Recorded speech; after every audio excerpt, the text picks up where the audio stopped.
Minnesota Trial Court, 1927. J. Neer, publisher of the Saturday Press, is on trial. J. Neer, you have been brought to court by prosecutor Floyd Olson on the grounds of the Saturday Press defaming Supreme Court justices, the police chief, and the mayor. You claim they were conspiring with a Jewish gang. My paper has brought at least one gangster to justice. That does not change the fact that your periodical has made defamatory, explicit, malicious, and discriminatory statements. Under the public nuisance laws of Minnesota, I am issuing an injunction against your publication. Until further notice, your periodical will continue no further. Following this trial, J. Neer appealed the injunction. With the appeal and a few minor court meetings, J. Neer wound up at the state Supreme Court. J. Neer, after reviewing the details of your appeal, we have come to a decision. Based on the evidence of your paper's malice and its disturbance to the public, not only do we agree with the temporary injunction, but we are making it permanent. What? Your previous court appearances established that periodicals considered a nuisance or undesirable may be halted. We are not going to support a newspaper devoted to scandal and defamation. Unless you prove that you can create a publication that is not a disturbance to the public, you will create no publications at all. Baloney! Know your onions, Neer. Now get out of my courtroom. Angry and frustrated, J. Neer worked to get his case appealed to the United States Supreme Court. There, the course of media would take a new direction. The following men served on the Supreme Court during this case. I tell you what, Willis, that girl from down the street really was the bee's knees. Flosy. That's Justice George Sutherland. He's the leader of the conservative Four Horsemen. They often dominate the Supreme Court. Well, I wouldn't doubt if she was carrying a torch for you, you big timer. Willis is a member of the Four Horsemen. He's objected many liberal cases. From lawyer to attorney general, Harlan Stone has done it all. He has an extensive political career. Beside him is Oliver Holmes Jr., moral skeptic and believes all life is an experiment.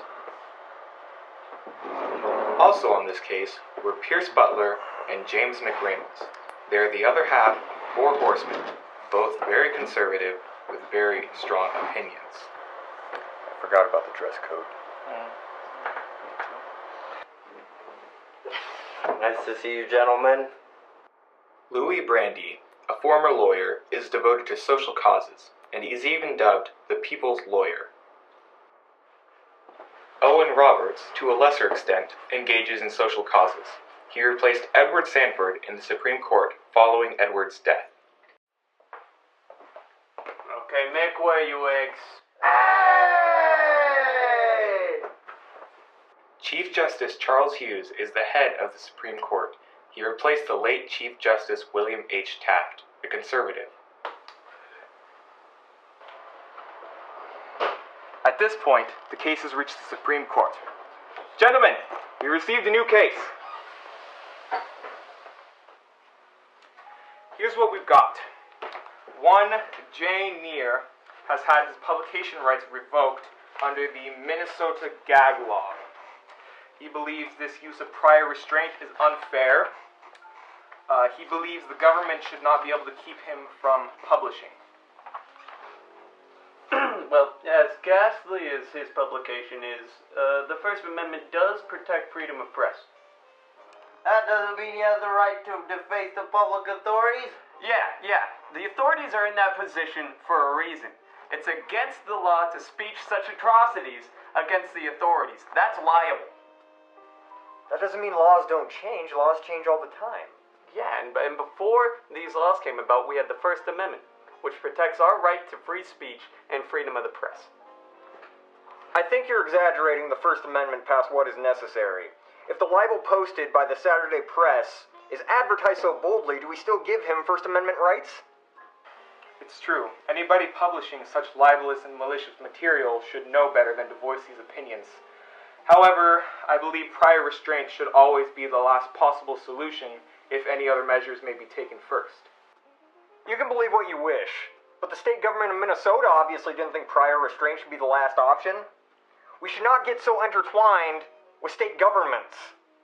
I think you've forgotten, Mr. Butler, that the 14th Amendment states that an American citizen cannot have their rights abridged by any state's government. The federal law supersedes state's government. Gentlemen, I'm from a Jewish family, and I will still put Jay Neer's rights as an American citizen over his anti-Semitism. Michael, you're a Christian. How do you feel spiritually about Neer's situation? Well, as a Christian, I believe it's important to do the right thing and encourage others to do the right thing. However, if I cannot personally stop someone from making his decision, I simply avoid his company.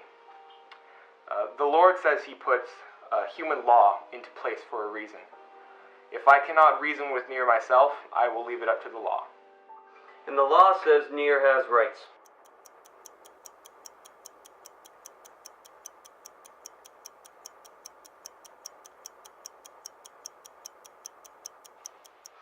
It's time to vote. Who does not believe that the Minnesota gag law and prior restraint are violations of the Constitution? Yeah! 4 horsemen! Well, y'all are still outvoted 5 to 4. In the end, prior restraint was ruled unconstitutional. The First Amendment exists to allow free speech and press, no matter the content. It only matters if it endangers national security.